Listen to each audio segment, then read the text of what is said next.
Good day, everyone.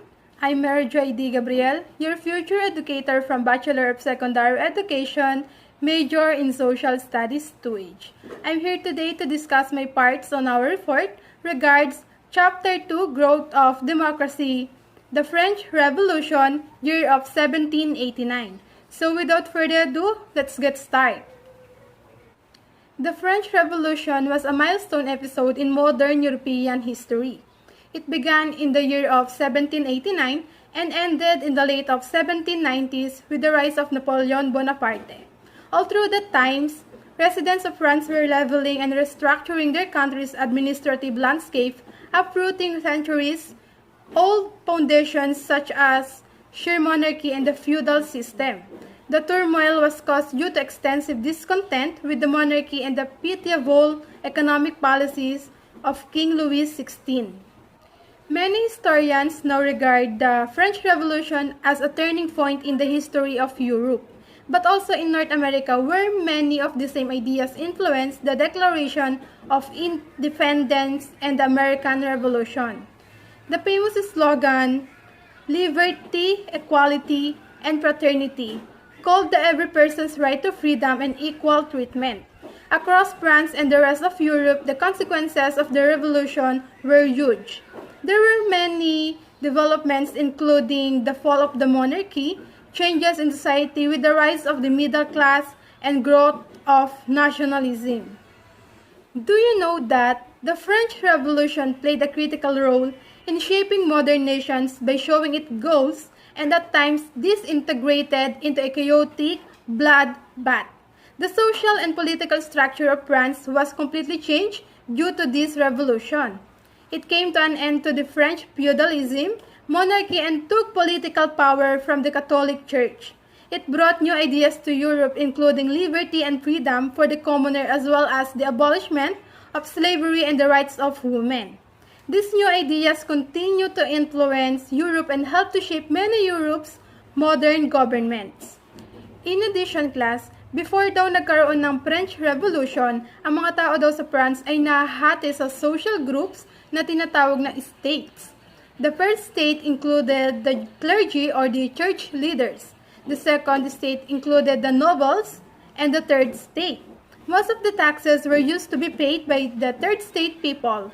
With the nobility lives of luxury and got all the high-ranking jobs. Many of the political ideas and alliances of the French Revolution were formed in political clubs. They were called Jacobin Club, the Feuillants, the Cordeliers, and the Pantheon Club. Okay class, now let's talk about the significance of events that displayed the growth of the peasant class and the fall of the French monarchy. The first step of the revolution began in 1789 when Louis XVI called the States General of 1789, a meeting of representatives of each of the three states. Louis XVI called the meeting in order to try to solve the economic crisis facing in the country at that time. Unfortunately, the three states could not decide how to vote during the States General and the meeting failed. Angered with the inaction of the States General and upset with their position in French society, many of the third state representatives left and made to take the tennis court oath. It was here that the third state established the National Assembly, the new revolutionary government, and pledged not to separate and to reassemble wherever circumstances require until the constitution of the kingdom is established. Next is, the French Revolution took a violent turn when the Parisian citizens carried out the storming of the Bastille. The Bastille was a prison fortress in Paris that French monarchy used to store weapons and imprison enemies of the state. For many, the Bastille symbolized the king's absolute authority. On July 14, 1789, a Paris mob stormed the Bastille and demolished it brick by brick with their hands. Considered by many historians to be the spark of the French Revolution, the storming of the Bastille was a significant event because it saw the third state citizens successfully challenge the authority of Louis XVI. Then, on August 26, 1789, the National Assembly adopted the Declaration of the Rights of Man of the Citizen. The declaration was written by Marquis de Lafayette, a French military officer who fought in the American Revolution and was inspired by the ideals of liberty expressed by Thomas Jefferson in the Declarations of Independence. The Declaration of the Rights of Man and of the Citizen was vitally important to the French Revolution because it directly challenged the authority of Louis XVI. The next major event of the French Revolution saw a mob of Parisian women march to the Palace of Versailles in order to force the royal family to return to Paris. Louis XVI and his family had left Paris for Versailles earlier on in the Revolution. On the 5th of October 1789, the group of working-class women were protesting the price of bread, and on the 60th of October, they marched from Paris to Versailles to confront the king. Upon arriving, the women killed several of the king's guards and forced the royal family to return to Paris with them. From this point on, Louis XVI and his family were effectively held prisoners by the revolutionaries and citizens of France. After the execution of Louis, Marie Antoinette was originally from Austria and married to Louis XVI at a young age. During her time as the Queen of France, the people would often blame her specifically for France's financial woes. This reputation earned the name Madame Deficit. By the time her execution approached in October of 1793, she was imprisoned by the revolutionary and without her husband, as he had been executed earlier that year. She was officially tried with treason on October 12 of 1793 and beheaded by guillotine on the 16th of October.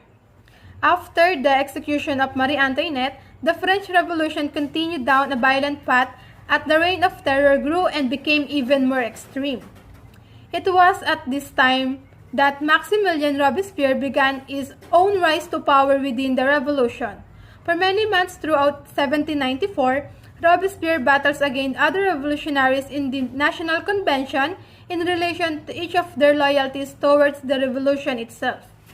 It is during this time that many prominent revolutionaries within the National Convention are guillotined for their perceived betrayal to the revolution, and Robespierre maneuvers his way to the head of the convention. Finally, on the 4th of June 1794, Robespierre is elected the president of the National Convention. Robespierre then declared a new religion called Supreme Being and carried out a series of celebrations based around the new faith. On June 80th, 1794, Robespierre oversaw the Supreme Being Festival in Paris that would be celebrated based on a new calendar. Some members of the National Convention and Committee of Public Safety were visibly upset with the celebration and the actions of Maximilien Robespierre. In fact, Robespierre had begun to make many enemies within the revolution after he claimed to have a list of people that were enemies of the revolution. By threatening to release the names, Robespierre angered others who began to work against him and accused him of acting like a dictator. Based on the actions of Robespierre, the National Convention voted to arrest him. On July 28, 1794, soldiers stormed into where Robespierre was staying. As the soldiers arrived, Robespierre attempted to commit suicide by gunshot to the head, but was instead only injured in the jaw, shattering it. For the rest of the day, Robespierre was held captive until he was guillotined without a trial that afternoon. So class, after the execution of Robespierre and the excess of the Reign of Terror, the National Convention was replaced by the Directory in 1795. The Directory was made up of 5 members called directors who held great power. For the 4 years that the Directory was in power, Napoleon Bonaparte was a French military general that played a vital role in stopping uprisings in Paris and in foreign battles. In 1799, Napoleon Bonaparte carried out an overthrow of the Directory. In November of 1799, soldiers loyal to Bonaparte took control over key points in Paris and began the process of ending the reign of the Directory. By the end of the first day, Bonaparte had complete control over the country and appointed himself first consul, the French Revolution was over. Okay class, the last part on my report, I have one question. How did the French Revolution contribute to the growth of democracy? So, paano nga ba nakakatulong or ano nga ba yung na-contribute ng French Revolution sa growth of democracy? As a student, the French Revolution helped the growth of democracy because the people of France took the Enlightenment ideas and used it towards their cause. They overthrew their government when it didn't protect or provide for them. They believed that monarchy was not the right government for the French people and they wanted to change that. That's all guys. Thank you.